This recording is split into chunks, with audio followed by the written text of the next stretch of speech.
Question number 4, সরিষার তেলের চিহ্নিত মূল্য তার ক্রয় মূল্যের থেকে 10% বেশি। কোনো লাভ বা ক্ষতি না থাকার জন্য চিহ্নিত মূল্যের চেয়ে কত শতাংশ দামে সেটিকে বিক্রি করতে হবে।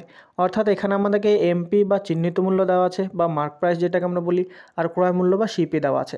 তাহলে বলেছে সিপির থেকে আমাদের এমপি সেটা কত, এখানে যদি সিপি এমপি ধরি তাহলে সিপি যদি আমাদের 100 ধরি তাহলে এমপি বা চিহ্নিত মূল্য সেটা হচ্ছে 10% বেশি, তার মানে হচ্ছে এটা 110।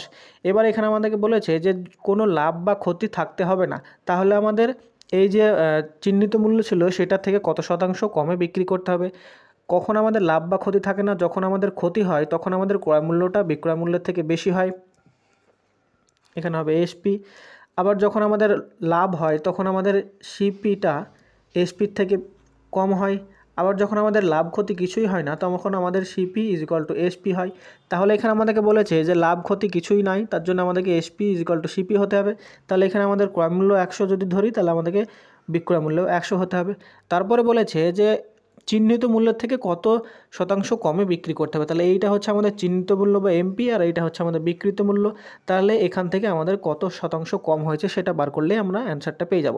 তাহলে এখানে কম কত হয়েছে, 110 থেকে 100, তার মানে 10 ইউনিট কম হয়েছে। 10 ইউনিট কম কার উপর হয়েছে, 110-এর উপর কম হয়েছে। আর এটাকে পার্সেন্টেজ করার জন্য 100 দিয়ে মাল্টিপ্লাই।